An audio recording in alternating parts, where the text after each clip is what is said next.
네, 아시는 것처럼, 기억하시는 것처럼 10번의 재앙을 겪고 나서 특별히 마지막 10번째 6월절의 그 밤, 장자의 죽음이라는 전무후무한, 말 그대로 황망한 재앙을 겪고 나서야 결국 애굽의 바로는 여호와 하나님 앞에, 또 하나님의 대리자 모세 앞에 완전히 항복하게 되죠. 완전히 무릎을 꿇게 됩니다. 결국 모세의 말대로, 모세가 제시한 조건 그대로, 한 가지도 빠짐없이 그대로 준행하며 이스라엘을 보내주게 됩니다. 그렇게 그 밤에 애굽을 나오게 된 이스라엘입니다. 오늘 본문은 그렇게 애굽을 나온 직후 이스라엘 백성들의 첫걸음을 기록합니다. 오늘도 말씀을 통해서 역사하시고 또 은혜 베푸시는 하나님의 음성이 들리기를 소원합니다. 우리의 온 마음으로, 우리의 온 영으로 말씀에 집중하고 말씀하시는 성령 하나님의 그 음성에 귀 기울이는 그런 복된 우리들 모두이기를 주의 이름으로 축복합니다. 17절입니다. 같이 읽죠. 시작. 바로가 백성을 보낸 후에 블레셋 사람의 땅의 길은 가까울지라도 하나님이 그들을 그 길로 인도하지 아니하셨으니 이 하나님이 말씀하시기를 이 백성이 전쟁을 하게 되면 마음을 돌이켜 애굽으로 돌아갈까 하셨습니다.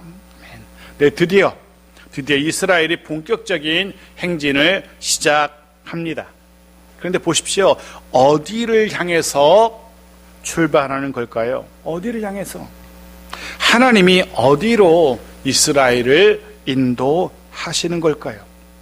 이스라엘의 최종 목적지 어디입니까? 오늘 본문에는 분명하게 드러나지 않습니다. 어디로 인도하시는지, 어디를 향해 가는지, 최종 목적지가 어디인지 분명히 드러나지 않습니다. 하지만 사실 이미 하나님은 모세를 통해서 하나님께서 아브라함에게 그 조상들에게 약속하셨던 그 땅 가나안으로 인도하시겠노라 라고 이미 말씀하신 바가 있습니다. 기억을 되살려 보겠습니다. 3장 17절 말씀입니다. 같이 읽죠. 시작. 내가 말하였거니와 내가 너희를 애굽의 고난 중에서 인도하였네요. 젖과 꿀이 흐르는 땅, 곧 가나안 족속, 헷 족속, 아모리 족속, 브리스 족속, 히위 족속, 여부스 족속의 땅으로 올라가게 하리라 하셨다 하면, 네, 이미 하나님께서는 모세에게, 그리고 모세를 통해서 이스라엘 모든 백성들에게 하나님이 이스라엘을 어디로 인도하실 것인지 선명하게 밝히 보여주셨습니다. 젖과 꿀이 흐르는 땅, 가나안 땅이라고, 그 땅으로 인도하시겠노라 라고 이미 말씀하셨습니다. 그런데요, 당시 애굽에서 하나님이 약속하신 그 땅, 가나안 땅, 젖과 꿀이 흐르는 땅으로 가는 길은 대략 3가지 정도의 길이 있습니다. 지도를 보여드리겠습니다. 보십시오. 이렇게 3가지 길이 있습니다. 딱 보시는 것처럼 가장 빠른 길, 첫 번째 가장 빠르고 가장 편한 길은 애굽에서 블레셋 땅을 거쳐서 가는, 지중해를 한쪽에 끼고 가는 해안도로, 저 길이 가장 빠르고 가장 편안한 길입니다. 도보로도 대략 4일에서 5일 정도, 물론 이스라엘 공동체는 거의 200만에 가까운 공동체이기 때문에 걸음이 한결 늦을 겁니다. 그래도 그렇다 할지라도 약 2주 정도면 넉넉히 가나안에 갈 수 있는 그런 편안한 길입니다. 잘 닦여진 그런 길입니다. 두 번째 길도 있습니다. 두 번째 길은 가운데를 관통하죠. 네, 바란 광야라고 하는데, 저 광야는 그 바란 광야를 가로질러서 요단 남쪽, 요단강 남쪽으로 가는 그런 길입니다. 이 길 역시 편안해 보이죠. 간단해 보입니다. 요단 남부에서 가나안으로 올라가면 그만인, 이 길 역시 당시에 유목민들이 주로 이용하는 길이었습니다. 역시 빠른 길이었고 지름길이라고 할 수 있습니다. 3번째 길도 있습니다. 3번째 길은요, 애굽을 나오자마자 남쪽으로 내려와서, 즉 스웨즈만을 통과하고, 그리고 시내산이 있는 시내 그 반도를 관통하는 길입니다. 지도 보시면 노란색으로 표시되어 있죠. 저렇게 시내 반도를 광야를 관통해서 동쪽 끝 에시온 게벨이라는 그 항구를 거쳐서 북진해서 모압을 거쳐서 가나안으로 가는 길. 앞선 두 개의 길보다는 조금 불편하지만 그래도 많은 사람들이 걷는 항구를 향하는 무역로, 무역을 하는 사람들이 이용하는 길이었기 때문에 많은 사람들이 이용하는 길이었고 나름 잘 닦여진 그런 길이었습니다. 편안하게 이스라엘이 갈 수 있는 그런 길들입니다. 첫 번째 길, 두 번째 길, 세 번째 길 모두가 다 이미 많은 사람들이 이용하는 길이었고 그만큼 잘 준비된 길이었고 이스라엘이 선택할 수 있는 그런 길이었습니다. 이 새 길 역시 하나님께서 이미 많은 사람들이 허락하신 그런 길이었습니다. 걷는데 아무 문제가 없습니다. 단 문제가 있다면 이 세 가지의 길 모두 그 길 가운데에는 그 길의 과정에는 이미 다른 나라들이 버티고 있다는 거죠. 예를 들면 해안도로 4, 5일이면 이스라엘 공동체도 2주면 갈 수 있는 그 짧은 거리, 편안한 그 길에는 단지 강력한 군사력을 가지고 있었던 블레셋이라는 나라가 이미 살고 있습니다. 그 블레셋을 통과해야만 갈 수 있는 길이었다는 거죠. 그 길에는 이미 애굽과 블레셋의 국경을 지키는 애굽의 수비대와 블레셋의 국경 수비대가 이미 진을 치고 있습니다. 그 길을 가려면 그 수비대와 그 나라의 군사들과 전쟁을 해야만 하는 겁니다. 다른 두 길도 마찬가지입니다. 생각해 보십시오. 한두 명이 아니라 무려 200만 명이 넘는 한 민족이 그 길을 통과하려면 그 길을 이미 점령하고 있는 그 나라와의 전쟁은 피할 수 없는 일이었던 겁니다. 그 어떤 나라도 자신 나라 영토 가운데 한 민족 전체가 들어오는 것, 그거 용납할 나라가 아무도 없을 겁니다. 이미 우리 뉴스를 통해서 보지 않습니까? 미국이라는 나라에 새롭게 대통령이 된 어떤 이는 자기 나라에 불법 이민자들 들어오는 것 막겠노라라고 그렇게 공언하고 있지 않습니까? 그렇습니다. 사실 모든 나라들이 다 그렇습니다. 자신이 살아가는 그 나라에 다른 이민족이 들어오는 것 원하지 않습니다. 그것 한 민족, 한 나라가 전체가 들어오는 것 그냥 눈 뜨고 두고 볼 나라가 누가 있겠습니까? 그 어떤 나라도 자신들의 땅에 이방 민족 전체가 들어오는 것 그냥 두고 볼 나라 없을 겁니다. 해서 그런 길들을 통과하려면 애굽을 나오자마자 막바로 그들과의 전쟁을 불사해야만 했습니다. 그들과의 전쟁을 치러야만 했습니다. 해서 하나님은 그런 길로 이스라엘을 인도하지 않았습니다. 하나님은 아셨습니다. 비록 하나님께서 이스라엘을 여호와의 군대라고 부르기는 하셨지만 하나님 알고 계셨죠. 아직 이스라엘이 그런 전쟁을 치를 만큼 준비가 되지 않았다는 것을 알고 계셨습니다. 하나님은 아셨습니다. 애굽을 나오자마자 전쟁을 하게 되면 바로 애굽 나온 것 후회하게 될 것을 아셨습니다. 물론 그렇게 전쟁을 하게 되더라도 하나님은 분명히 승리하게 하셨겠지만 이스라엘은 그 전쟁을 치르기도 전에 애굽으로 돌아가겠노라 아우성을 쳤을 겁니다. 실제로 이스라엘은 그 광야길을 걸으면서 조금만 불편하고 조금만 힘들어도 괜히 나왔노라, 애굽이 좋았는데 애굽으로 돌아가자, 그렇게 외치는 민족이 이스라엘이었습니다. 그런 민족이 애굽을 나오자마자 전쟁터에 놓이게 된다면 모두가 다 걸음아 나 살려라 도망할 것입니다. 네, 막 애굽을 나온 이스라엘은 말 그대로 오합지졸 우왕좌왕 그런 민족이었습니다. 지도자인 모세가 전하는 명령의 전달 체계도 미처 갖춰지지 않은 그런 상태의 공동체입니다. 이스라엘 공동체 조직력은 특별히 군사적인 측면에서 그들의 조직력은 말 그대로 갓 태어난 아이만도 못한 그 정도의 수준이었던 겁니다. 이들에게 전쟁은 상상도 할 수 없는 일이었습니다. 해서 하나님은 저 세계의 편안한 길을 내버려 두고 굳이 다른 길로 이스라엘을 인도하십니다. 어떤 길이죠? 18절 같이 읽죠. 시작. 그러므로 하나님이 홍해의 광야길로 돌려 백성을 인도하심에 이스라엘 자손이 애굽 땅에서 대를 지어 나올 때에, 그 해안도로도 아니고 바람강 광야를 관통하는 길도 아니고 시내반도를 관통하는 길도 아니고 전혀 다른 길, 홍해의 광야길로 이스라엘을 인도하십니다. 이후에 드러나지만 다른 이방 민족들이, 군사력이 강한 다른 나라들이 버티고 있는 그 길보다는 안전한 길이었지만 그만큼 멀리 돌아가야 하는 길이었습니다. 분명 다른 길들에 비해서 힘겨운 길이었고 멀찍이 돌아가야만 하는 그런 길이었습니다. 해서 애굽에서 무역하는 사람들, 팔레스틴이나 가나안으로 가는 사람들 아무도 이용하지 않는, 그 어떤 여행객도 그 어떤 무역상도 아무도 걷지 않은 그런 길로 하나님은 이스라엘을 인도하십니다. 게다가 나중에 밝혀지는 것은요, 이 길마저도 전쟁을 온전히 피할 수 있는 그런 길도 아니었습니다. 물론 애굽을 나오자마자 전쟁을 치르는 그런 위험은 조금 덜했지만,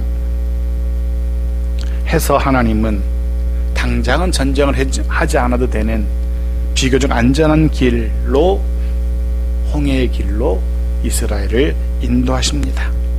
당시 이스라엘은 몰랐지만 우리도 알고 하나님도 아셨습니다. 이 길이 이스라엘에게는 가장 안전한 길이었던 겁니다. 사실 당시로서는 이제 애굽을 막 나온 이 이스라엘 공동체에게 이 길 외에 다른 대안은 없었습니다. 가장 탁월한 길이었다는 것을 후에는 알게 됩니다. 때로 우리의 길도 그럴 수 있습니다. 때로 하나님이 굳이 힘겨워 보이는 길로 우리를 인도하시고 그 길을 걷게 하실 때가 있죠. 때로 멀게만 보이는 길로 멀찍이 돌아가게 하시는 그 길로 우리를 인도하실 때도 있습니다. 그래서 이해가 되지 않습니다. 뻔히 눈앞에 저렇게 편한 길이 보이고 다른 사람들이 다 걷는 저 길이 있는데, 저렇게 좋은 길이 있는데 왜 굳이 힘겨운 이 길로, 왜 멀리 들어가는 이 길로 인도하시는지, 세상 많은 사람들이 걷는 빠르고 편안한 그런 길이 아니라 왜 이런 길을 걷게 하시는지 이해되지 않을 때가 있습니다. 납득되지 않을 때가 있습니다. 도무지 이해가 되지 않을 때가 있습니다.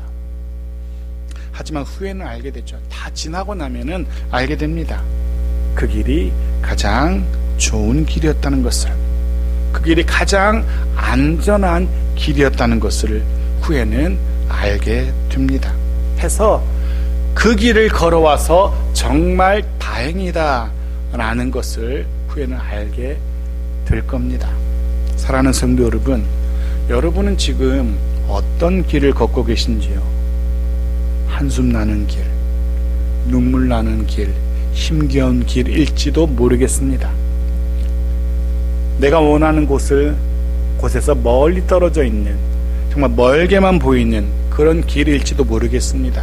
이해도 되지 않고 납득도 되지 않고 왜 하나님이 굳이 이런 길로 나를 인도하시는지, 내가 미워서 그러는 건지, 나를 골탕 먹이려고 그러시는 건지, 내게 벌을 주시려고 그러시는 건지. 그렇지만 그럴지라도 그 길이 분명 하나님이 함께 하시는 길이라면, 그 길이 하나님이 인도하시는 길이라면 의심하지 마십시오. 불평하지 마십시오.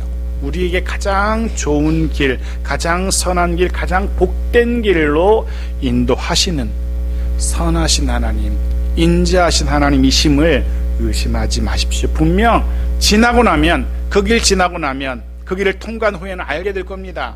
얼마나 감사한 길이었는지, 얼마나 다행스러운 걸음이었는지 고백하게 될 겁니다. 하나님이 이 길로, 그 길로 인도하셔서 얼마나 고맙고 감사한지 깨닫게 될 겁니다. 이 믿음 가지고 오늘을 감사로 살아가는 저와 여러분의 하루하루이기를 간절히 소원합니다. 또 하나 본문 18절에서 주목해야 될 표현이 하나 더 있는데요, 바로 나올 때라는 표현이었는데, 나올 때, 원문의 의미는 올라갈 때입니다. 올라갈 때. 이 단어는 올라가는 것을, 밑에 부분에 낮은 곳에서 높은 곳으로 올라가는 그런 표현을 하고 있습니다. 성경이 지금 이 단어를 사용해서 무엇을 우리에게 말하려고 하는 것일까? 물론 지리적으로도 애굽은, 지도로 볼 때도 애굽은 가나안보다 낮은 곳이죠. 낮은 애굽에서 높은 가나안을 향해서 걷는 길이라는 의미도 있을 겁니다. 하지만 성경이 굳이 낮은 곳에서 높은 곳을 향한 출발을 묘사하는 이유는 그런 지리적인 이유만이 아니라 영적인 의미도 담고 있는 듯합니다. 영적인 자라남을 소원하면서 걷는, 출발하는 여행이라는 그런 의미를 담고 있는 것 같습니다. 이제는 세상 백성이 아니라, 우상을 섬기는 백성이 아니라 하나님을 섬기는 거룩한 하나님의 백성을 소망하며 걷는 길, 영적으로 성장하며 올라가는 길, 자라나는 길, 그런 영적인 의미를 담고 있는 듯 합니다. 마치 우리의 이 땅에서의 길, 우리가 걷고 있는 이 길이 단순한 세상의 길이 아니라, 다른 세상 사람들이 걷고 있는 그런 길이 아니라 높고 높은 하나님의 나라를 향해 올라가는 그런 영적인 걸음인 것처럼 이스라엘이 그런 영적인 출발을 하고 있는 겁니다. 잊지 마십시오. 우리는 돌아갈 본향 하늘나라, 하나님의 나라를 바라보며 이 땅을 걷고 있는 영적인 순례자들입니다. 비록 힘겨워 보일지라도, 비록 멀게만 보인다 할지라도 기쁨으로 또 감사함으로 찬송하며 올라가는 우리의 하루하루의 걸음이기를, 영적으로 매일매일 올라가며 성장해가는 그런 우리의 삶이기를 주의 이름으로 축복합니다. 계속 봅시다. 19절입니다. 같이 읽죠. 시작. 모세가 요셉의 유고를 가졌으니 요셉이 이스라엘 자손으로 단단히 맹세하게 하여 이르기를 하나님이 반드시 너희를 찾아오시리니 너희는 내 유고를 여기서 가지고 나가라 하였음이더라. 이스라엘 애굽을 나올 때에 챙겼던 무교병, 또 애굽 백성들이 얻었던 은금의복 외에도 챙겨 나온 것이, 그것도 소중하게 챙겨 나온 것이 하나 더 있었습니다. 무엇입니까? 요셉의 유골이었습니다. 요셉이 누굽니까? 처음 애굽의 종으로 팔려왔지만 후에는 애굽의 총리에까지 오른 사람입니다. 그리고 그런 요셉을 통해서 민족 이스라엘은 그 긴 가뭄에서도 살아남을 수 있었습니다. 그런 요셉으로 인해서 낯선 이방 땅 애굽에서도 무난하게 이스라엘이 정착할 수 있었죠. 후에 요셉은 자신의 자손들에게 단단히 맹세하게 합니다. 맹세하게 한 내용이 무엇입니까? 자신의 유고를 가지고 나가라는 것이었습니다. 애굽을 나갈 때에 내 유고를 꼭 챙겨서 나가라. 이것이 요셉의 유언이었고 자손들에게 맹세하게 하신 것이었습니다. 요셉은 알고 있었던 겁니다. 요셉에게는 두 가지 확실한 믿음이 있었습니다. 하나는 하나님이 반드시 너희를 찾아오시리니, 네, 하나님이 반드시 이스라엘을 찾아오실 거라는 믿음이 있었던 겁니다. 절대로 민족 이스라엘을 애굽에 그렇게 내팽개쳐 두실 하나님이 아니라는 것을 알고 계셨습니다. 절대로 이스라엘을 잊으시는 하나님이 아니라는 것을 요셉은 굳게 믿고 있었습니다. 또 하나, 그 하나님께서 이스라엘을 반드시 애굽에서 나가게 하실 것이라는 그 믿음도 있었습니다. 택한 백성 이스라엘을 잊지 않으신 하나님이 반드시 이스라엘을 애굽에서 나가게 하실 것이라는 것 믿고 있었습니다. 그리고 그때 자신의 유골도 함께 가지고 나가라고 맹세시켰던 겁니다. 네, 요셉은 알고 있었던 겁니다.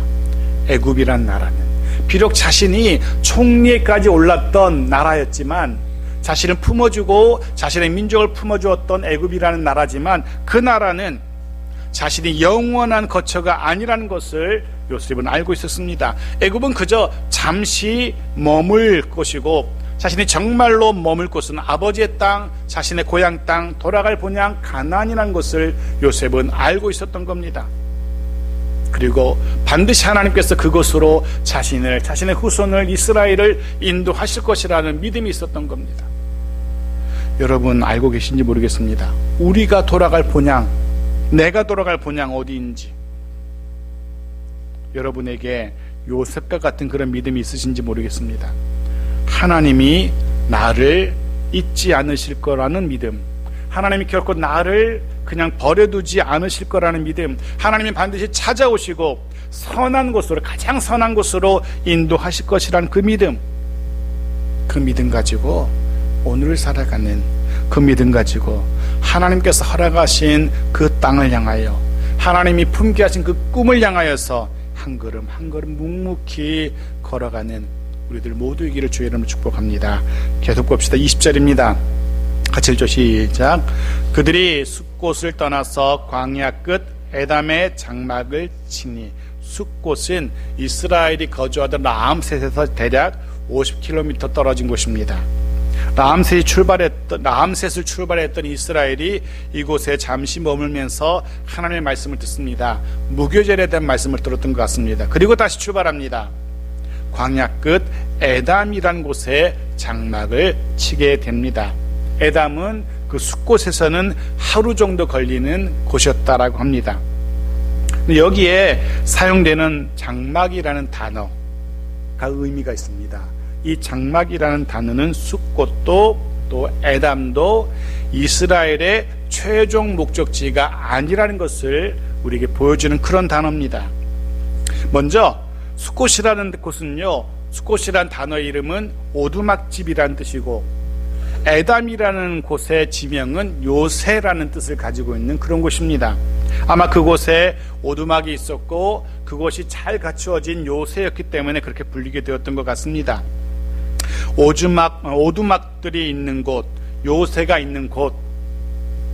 하지만 이곳들도 이스라엘의 정착지가 아니었던 겁니다. 사실은 정착하기 좋은 곳이죠. 이미 오두막집들이 잘 갖춰져 있습니다. 다른 나라의 침입을 막을 수 있는 요새로 갖추어진 곳입니다. 얼마든지 이스라엘에 정착하면은 편안하게 살 수 있는 곳이었습니다. 하지만 이스라엘은 그곳에 짐을 풀지 않습니다. 오두막집들을 차지하지 않습니다. 요새의 짐을 풀지 않습니다. 분명한 것은 오두막집도 요새도 이스라엘의 최종 목적지, 정착지가 아니었던 겁니다. 해서 이스라엘은 치기도 쉽고 거두기도 쉬운 숙소인 장막, 텐트를 그곳에 치게 됩니다.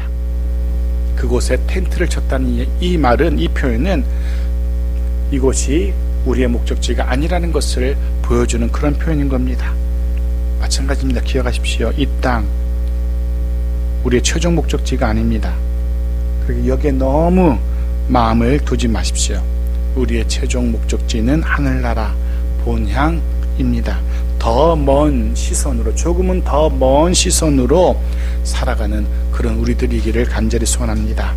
그리고 그런 이스라엘의 이동, 진행에서 독특하고도 특별한 것을 발견하게 되죠. 21절입니다. 같이 읽죠. 시작.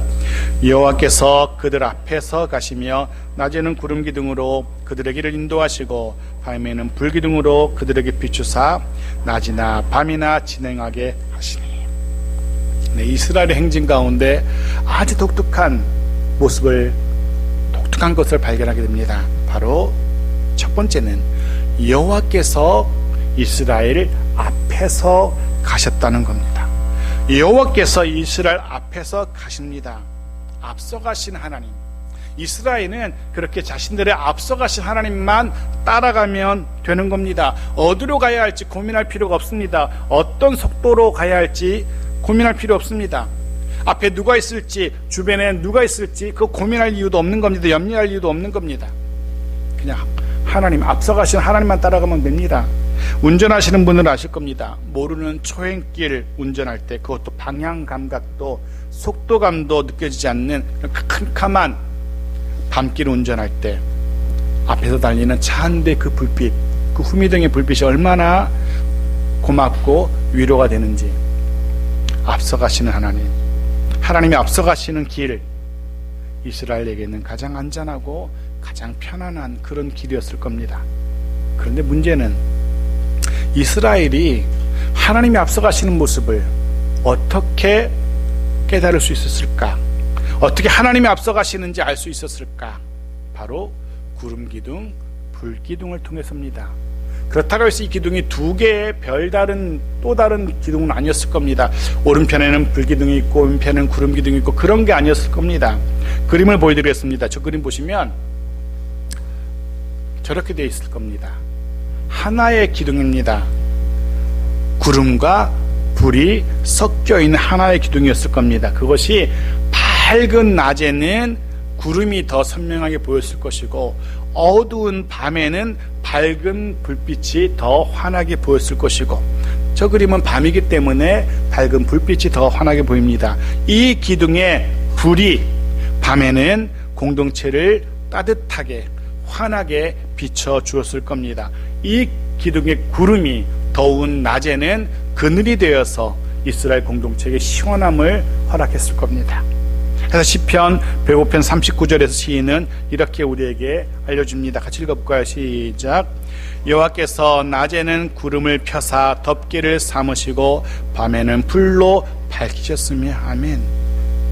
이 기둥들로 덮개를 삼으셔서 그늘 만드시고 이 기둥으로 밤을 밝히시고 그 광야의 그 추위를 따뜻하게 태워주셨습니다. 네, 이 기둥의 이 두 개의 기둥은 앞서가시는 하나님의 시각적인 증거였던 겁니다. 이 기둥을 보면서 하나님께서 앞서가시는구나 이스라엘은 알 수 있었던 거죠.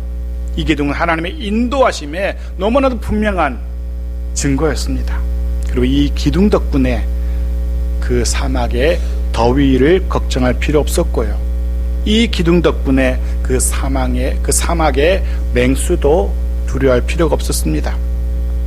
이 두 개의 기둥 덕분에 캄캄한 밤에도 환한 낮처럼 길을 걸을 수 있었고요. 이 기둥 덕분에 무더운 낮에도 시원하게 그늘을 걸을 수 있었습니다. 추운 밤에 따뜻하게 잠을 잘 수도 있었고요. 그렇습니다. 이 기둥으로 인하여서 이스라엘은 밤이나 낮이나 멈추지 않고 그것도 안전하게 편안하게 길을 갈 수 있었을 겁니다. 낮이든 밤이든. 하나님이 앞서가시고 하나님이 인도하신다면 그 길은 염려할 거 없는 겁니다. 걱정할 거 없는 겁니다. 이 기둥들은 그런 하나님의 뜻, 하나님의 인도하심을 따라 살아가면 된다는 것을 이스라엘 백성들에게 보여줍니다. 또 우리에게 보여줍니다. 이 광야를 따라서 사는 삶은 하나님만 따라가면 되는구나 훈련하는 그런 시간들이었을 겁니다. 이스라엘은 광야 40년을 이 기둥과 함께합니다. 이 기둥을 따라가면서 하나님의 인도하심을 따라 사는 삶을 훈련하게 되죠. 이 기둥은 하나님이 나와 함께 하시는구나 확신할 수 있는, 함께 하시는 하나님을 배우는 그런 증거물이 되었을 겁니다. 잊지 마십시오. 구름 기둥, 불 기둥으로 광야 40년에 이스라엘과 함께 하셨던 하나님께서 우리에게도 이렇게 약속하시죠. 마태복음 28장 20절 같이 보죠. 읽겠습니다. 시작. 내가 너희에게 분부한 모든 것을 가르쳐 지키게 하라. 볼지어다 내가 세상 끝날까지 너희와 항상 함께 있으리라 하시니라. 아멘. 너희와 항상 함께 있으리라. 힘든 일 있을 수 있을 겁니다. 답답한 순간 있을 수 있습니다. 하지만 그 순간에도, 아니면 모든 순간에도 하나님이 나와 함께 하신다는 사실을 잊지 마십시오. 하나님의 인도하심, 하나님의 돌보심을 따라서 살아가는 그런 가장 평안한 저와 여러분의 삶이기를, 이 땅에서 삶이기를 주의 이름으로 축복합니다. 말씀을 이제 정리하려고 합니다. 오늘 우리는 22절 한 번 더 읽죠. 22절 같이 읽죠. 시작. 이거 읽고 말씀 정리하겠습니다. 시작. 낮에는 구름 기둥, 밤에는 불 기둥이 백성 앞에서 떠나지 아니하니라.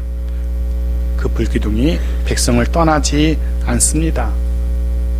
어떤 순간에도 우리를 떠나지 않으신 하나님을 꼭 기억하십시오. 말씀 정리합니다. 오늘 우리는 애굽을 나온 이스라엘과 함께 하시며 이스라엘이 인도하시는 하나님의 인도하심을 묵상합니다. 어쩌면 이스라엘은 하나님의 그런 인도하심이 이해되지 않았을 수도 있습니다. 아무도 걷지 않는 그 먼 길을 돌아가게 하시는 하나님의 그 인도하심이 이해되지 않았을 수도 있습니다. 하지만 그 길이, 하나님이 인도하시는 그 길이 가장 안전한 길이었고 가장 좋은 길이었습니다. 우리와 함께 하시며 우리를 인도하신 하나님의 인도하심도 그렇습니다. 때로 이해되지 않는 인도하심이 있습니다. 하지만 절대 잊지 말아야 됩니다. 의심하지 말아야 됩니다. 그 길이 가장 좋은 길입니다. 그 길이 가장 내게 적합한 길이고 가장 편안한 길입니다. 그런 하나님의 인도하심을 신뢰하면서 그 믿음으로 하루하루 살아가는 우리들 모두에게 축복합니다. 그리고 잊지 마십시오. 하나님은 이스라엘을 절대로 잊지 않으셨습니다. 절대로 버려두지 않으셨습니다. 약속대로 젖과 꿀이 흐르는 땅으로 인도하십니다. 하나님께서 우리에게, 저와 여러분에게 품게 하신 크고 작은 그 모든 꿈들, 비전들 잊지 않으시고 반드시 이루게 하실 겁니다.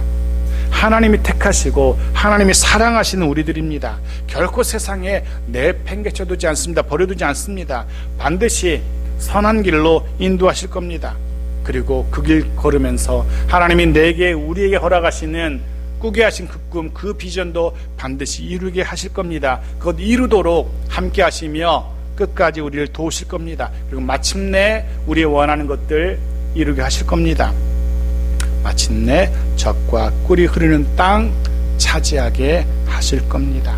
그 믿음 가지고 또 한 주간, 남은 2024년, 그리고 이 모든 이후에 우리의 삶 속에서 구름기둥, 불기둥으로 인도하신 하나님, 그 하나님의 선하심과 인자하심이 늘 함께하는 저와 여러분의 삶이기를 주의 이름으로 축복합니다. 아멘.